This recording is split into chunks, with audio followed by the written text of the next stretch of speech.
बिस्मिल्लाहिर्रहमानिर्रहीम। अस्सलाम वालेकुम नाज़रीन, मैं हूं अमशरी आरिफ हमीद भट्टी, लाहौर पाकिस्तान से मुख्तलिफ खबरें और बैन अल-अक़वामी तज़्यियों के साथ। नाज़रीन, बिला आखिर गुज़श्ता रोज सुप्रीम कोर्ट के 3 रुकनी बेंच ने मौजूदा हुकूमतों की बुनियादें हिला दी हैं। फार्म 47 की जाली फार्म पर पीटीआई के मुताबिक बनने वाली हुकूमत को जब 3 रुकनी सुप्रीम कोर्ट के बेंच ने 251 का फैसला कहा कि फार्म 45 में रद्दोबदल करना फौजदारी है, इमानत में खयानत है, उसके बाद गुज़श्ता रोज इमरान खां का केस इस्लामाबाद हाई कोर्ट में लगा था। लेकिन इस्लामाबाद हाई कोर्ट वही है जहां लाहौर से 15 नंबर पर ले जाए गए सरफराज डोगर को, जिनके कहने पर बाबर स्तार, मोहसन कियानी और समन रिफत को तब्दील किया गया और तारक जंगीरी की डिग्री जाली करार दी गई।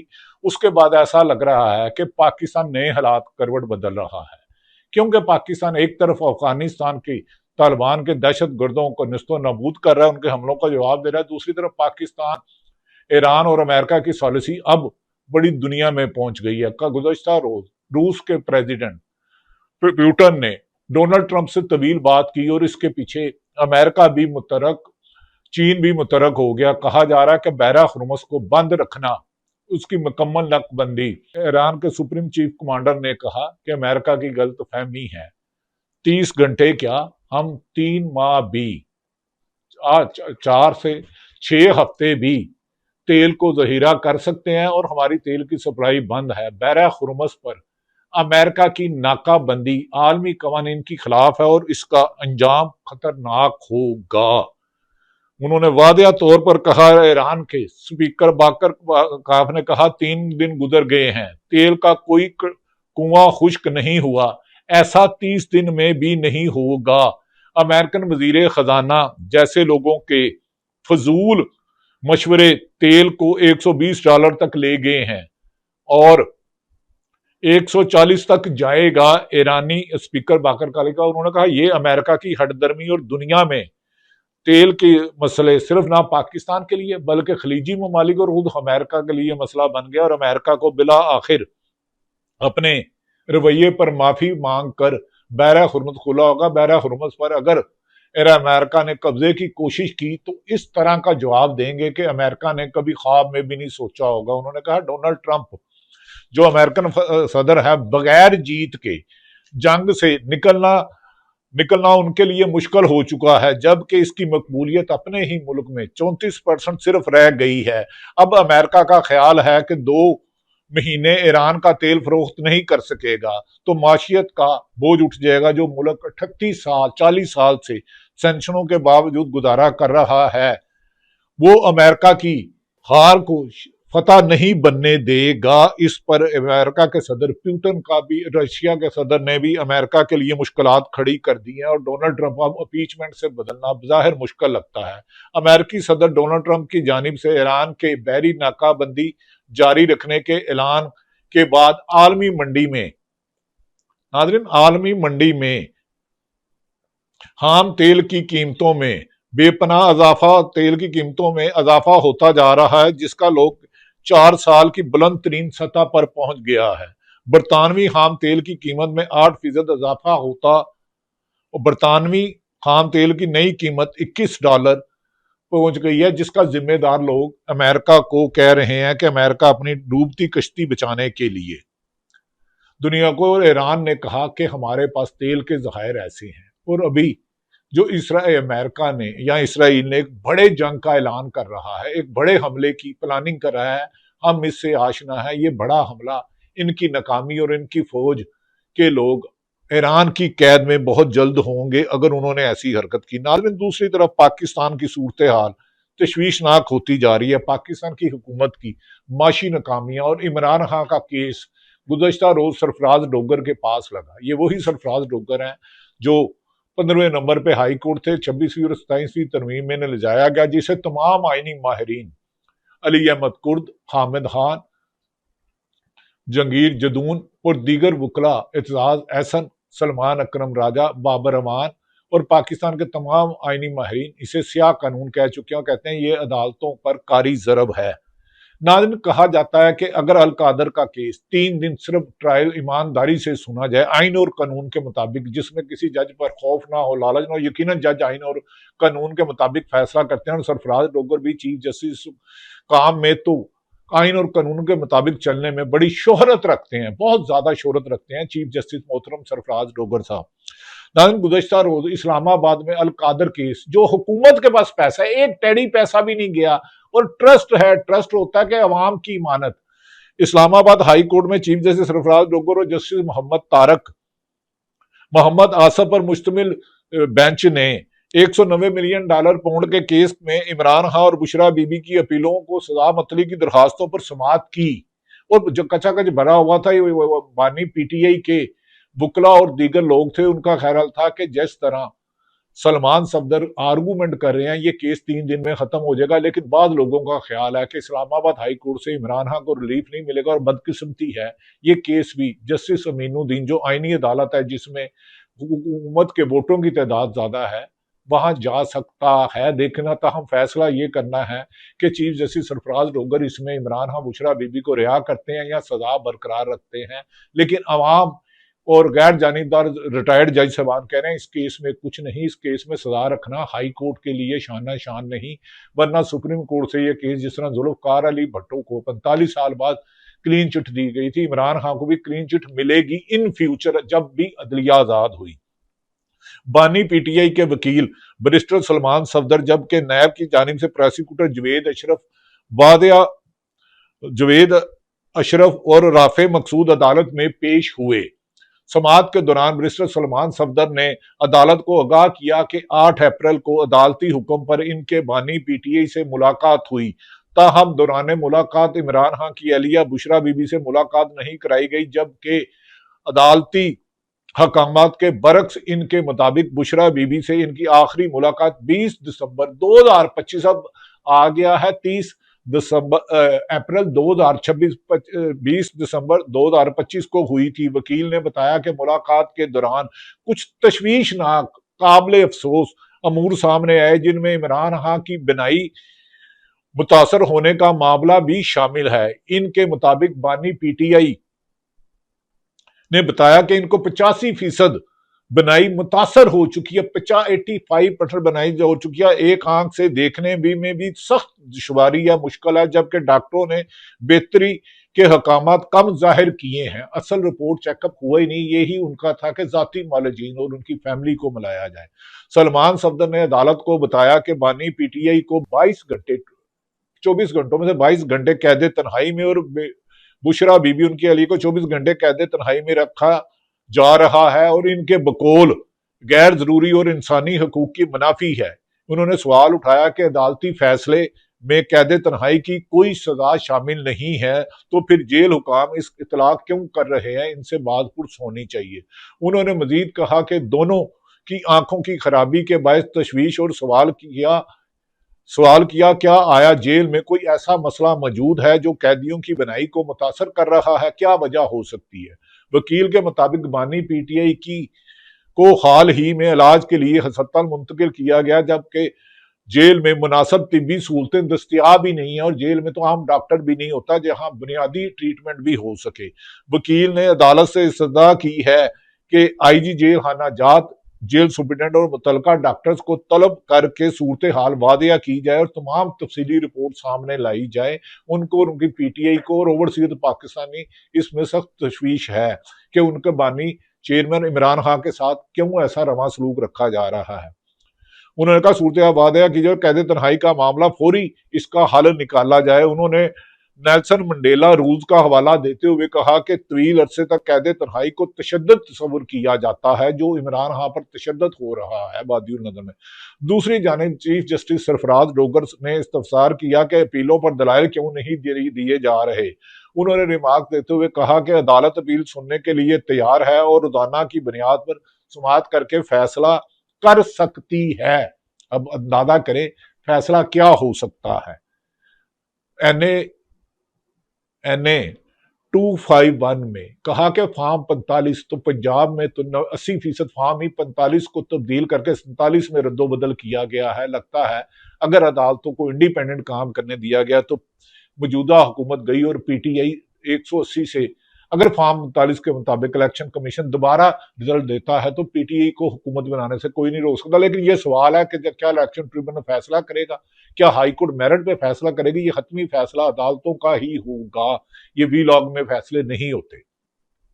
नायब मिनिस्टर सलमान सफदर ने मौकफ अख्तियार किया कि इनके मौकल ने इन्हें जेल सजा मुतली की दरखास्तों पर दलाइल देने की हदायत की है, जबकि अपीलों पर दलाइल के लिए मुमकिन तौर पर दीगर वकील पेश होंगे और मुकम्मल दलाइल का जायजा लेने के बाद ही मौसर दलाइल दे सकेंगे। अदालत ने केस की समाअत मजीद मुलतवी करते हुए फरीकैन को कार्रवाई के लिए तैयार रहने की हदायत कर दी। अब उनको किसने हदायत की? तो ये तो यानी कि सलमान सफदर को या वकीलों को, ये तो वही बताएंगे। दूसरी तरफ इस्लामाबाद हाई कोर्ट के जो 3 जज साहबान जो खुद इंसाफ लेने के लिए बाबर सत्तार, मोहसिन अख्तर कैनी, सिमन रिफत जहांगीरी और दीगर गए थे, वो मसला भी सुप्रीम कोर्ट पहुंच गया है। अगर आईनी अदालत में गया तो कुछ हो सकता है, अगर सुप्रीम कोर्ट में गया या अफरीदी तो शायद पाकिस्तान में इंसाफ की ख्वाहिश या ख्वाब रोशनी को किरण नजर आ जाए और इन जजों के तबादले दोबारा हाई कोर्ट में हो जाए, क्योंकि मादी में डिक्टेटर दौर में भी कभी ऐसा नहीं हुआ। इस्लामाबाद हाई कोर्ट के 3 जजों के तबादलों का मामला अब सुप्रीम कोर्ट पहुंच गया है, जहां इस इकदाम के खिलाफ आईनी दरख्वास्त दायर कर दी गई है। दरख्वास्त दायर लाहौर हाईकोर्ट बार एसोसिएशन के सीनियर वकील हामद खान के जरिए जमा कराई गई है, जिसमें मौका अख्तियार किया गया कि जज के तबादले आइन के मुनाफी हैं और इन्हें कानूनी तकाजों के मुताबिक नहीं किया गया। दरख्वास्त में कहा गया कि जजेस के तबादले आइन के आर्टिकल 2A की खिलाफ वर्जी है और दरख्वास्त तबादलों की वादे ना किया जाए अदालती खुद मुख्तारी और निजाम इंसाफ पर सवालात जन्म ले रहे हैं। दरख्वास्त में वफाकी हुकूमत और जुडिशल कमीशन ऑफ पाकिस्तान अदालत से इस्तवार को फरीक बनाते हुए इस अदालत से इस्तदा की गई है जजों के तबादलों का फैसला फौरी तौर पर कलंदम करार दिया जाए। याद रहे जुडिशल कमीशन ने जस्टिस मोहसिन अख्तर कियानी को लाहौर हाई कोर्ट के तबादले की जुडिशल कमीशन ने मंजूरी दी थी। इजलास में जस्टिस बाबर सत्तार को पेशावर हाई कोर्ट और जस्टिस मोहतरमा समन रिफत को सिंध हाई कोर्ट में तबादला मंजूर हुआ, जिसका नोटिफिकेशन भी बाकायदा जारी कर दिया वजीर कानून ने। जुडिशल कमीशन के इजलास में इस्लामाबाद हाई कोर्ट के तीनों जजों की अक्सरियत राय को बुनियादी ट्रांसफर करने की मंजूरी दी थी।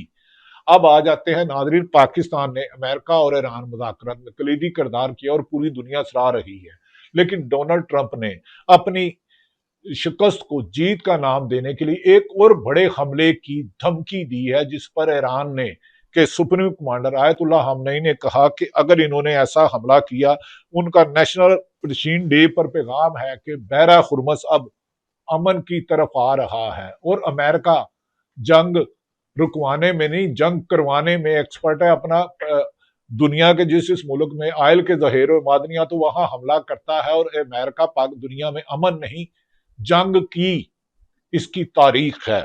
मज़ाकरात और डेट हल करने जिसपे पाकिस्तान को गुज़श्ता रोज वज़ीर खारजा ने रशिया, चीन और दीगर ममालिक से बात की है, खलीजी ममालिक से भी की है। मज़ाकरात और डेडलॉक खत्म करने के लिए अमेरिका का ईरान पर मुख्तसर और ताकतवर फ़िज़ाई हमले का फैसले की भी वॉल स्ट्रीट जर्नल और दीगर अमेरिकन मीडिया खबरें दे रहा है। अमेरिकी सदर डोनाल्ड ट्रंप ने ईरान की तजवीज़ मुस्तरद करते हुए जोहरी मुआहदे तक आबनाए खुर्रम की नाकाबंदी जारी रखने का ऐलान कर दिया है, जिसे रशिया और चीन ने गैर आईनी, गैर कानूनी और बैन अवी कवानीन की खिलाफ वर्जी करार दिया है। सदर ट्रंप ने कहा है कि ईरान के खिलाफ अपने मकासद तकरीबन हासिल कर चुके हैं। वो दर्जनों दफा अपनी गलत बयानी कर चुके हैं कि ईरान यूरेनियम एटमी ताकत बन ही नहीं सकता, यूरेनियम बसीदा हो गई है, इसे खत्म कर दिया, बनाया हुरमुस बंद नहीं कर सकता, इसके पास बैलिस्टिक मिसाइल नहीं है, नेवी खत्म है। लेकिन ट्रंप पर रात को जब भी सुबह उठते हैं, पाकिस्तान में 9 घंटे पीछे है, तो ट्रंप के ईरान के खिलाफ कोई ना कोई बयान दाग करो। रात को देखा ख्वाब, कहते हैं मैं कल्ला जीत गया, जबकि उनकी फौज से 50 से ज्यादा लोग जबरी इस्तीफे लिए गए या नौकरियां जो उनका साथ छोड़ चुके हैं और अमेरिका इस वक्त तनहा यूरोप, यूएनओ, रशिया, चीन के बगैर अकेला ही अपनी हारी हुई शिकस्त को जीत के दावे कर रहा है। कभी बंदूक लगा के आईए से डोनाल्ड ट्रंप का बंदूक गले में डालकर काली ऐनक लगा के तस्वीरें शेयर करता है। इस पर अमेरिकन उन्हें अमेरिका की सलामती के लिए खतरा और दुनिया में महंगाई की वजह करार दे रहे हैं। इस वक्त आयल की कीमतें दुनिया भर में अमेरिका की हठधर्मी और जंगी जुनून की वजह से बुलंद तरीन 5 साल की सतह पर पहुंच चुके हैं। ट्रंप ने कहा है कि ईरान के अलावा अपने मकासद तकरीबन हासिल चुके हैं, इसके पास मिसाइल साजी की सलाहियत इंतहाई कम रह गई है। ईरान के 82% मिसाइल तबाह कर दिए हैं और ईरान के पास किसी सूरत जोहरी हथियार नहीं चाहिए। ईरान तो खुद कह रहा है नहीं चाहिए। भाई अपनी बात की नफी क्यों कर रहे हैं मोहतरम ट्रंप साहब? आप अमेरिका की आवाम का गमो गुस्सा देखें। दुनिया आप तनहा रह गए हैं क्योंकि आप दुनिया को उस जंग की तरफ ले जा रहे हैं जिसके लिए जो दुनिया तैयार नहीं है।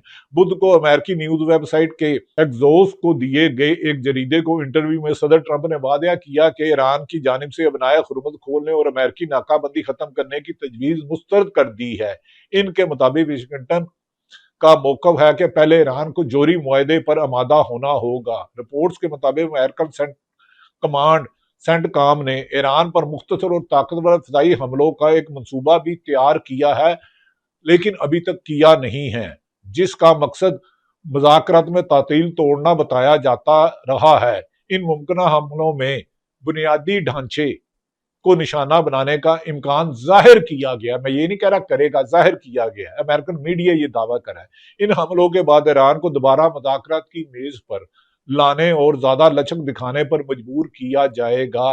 ताहम ताहाल किसी फौजी कार्रवाई का बाज़ाब्ता हुक्म जारी नहीं हुआ। सदर ट्रंप ने कहा है कि ईरान में के मुकाबले में ज्यादा मौसर है। ईरान में सूरत हाल में शदीद दबाव का शिकार है और इनके मुताबिक ईरान जोहरी हथियार हासिल नहीं कर सकता, तो फिर भाई हमला क्यों करना है?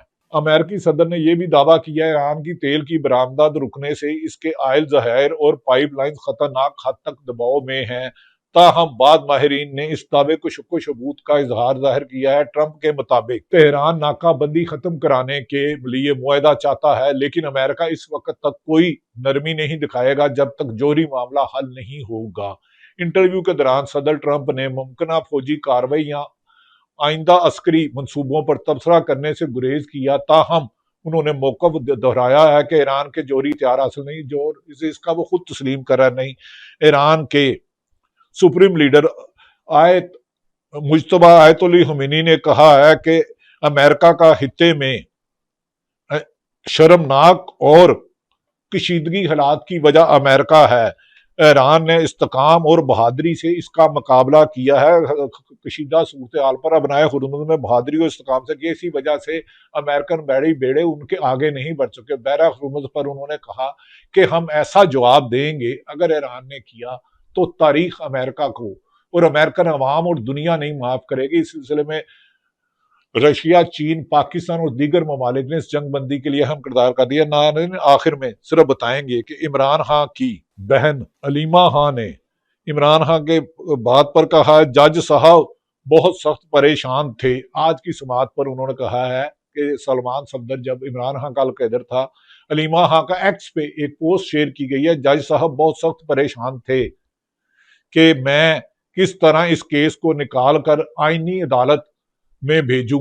कोई सख्त से सख्त भी जज होता तो इमरान खान की आंख का सुनकर इसका दिल दहल जाता।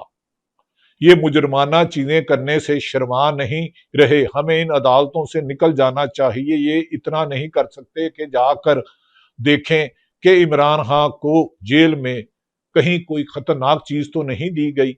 दूसरी तरफ इमरान खान से मुलाकात का दिन अलीमा खान अडयाला जेल के बाहर पहुंच गई थी, लेकिन उन्हें नहीं मुलाकात करनी थी। नाज़रीन ये वो सूरत हाल है। हमने पाकिस्तान में देखा कि अगर अल कादर केस क्योंकि देखा जाए तो वो पैसा बाहर नहीं गया। दूसरी तरफ इमरान खान में तोशा टू है, शरीफ खानदान हो या जरदारी खानदान गाड़ियां ले जा चुका है जो कानूनन है ही नहीं, और वो हजारों और अरबों रुपए के तोशाखाना से तहफ़ ले जा चुकी है। लेकिन क्या हुकूमत इमरान खान को जेल में रखकर अपनी कमजोर बुनियाद हुकूमत, माशी सियासी अदम इस्तेकाम, माशी नाकामियां, सियासी नाकामियां, अदालतों में खामियां, महंगाई और तेल की बढ़ती हुई कीमतों पर पर्दा डाल सकेगी? ये मुमकिन नहीं। अवाम को जागना है, अवाम के लिए, अपनी आइंदा नस्ल के लिए। वो सियासी जमात कोई भी हो, लेकिन अवाम के वोट से आना चाहिए। फार्म 45 में रद्दोबदल करके जाली फार्म 47 करने वाली कोई भी हुकूमत को अवाम नहीं मानती, इंटरनेशनल मीडिया नहीं मानता, इंसानी हुकूक की तंजीमें नहीं मानती। तमाम हालात आपके सामने रखे, कमेंट सेक्शन में रखे कि क्या आपको उम्मीद है कि Sarfaraz Dogar chief justice Islamabad high court Imran Khan से इंसाफ करेंगे? पाकिस्तान जिंदाबाद।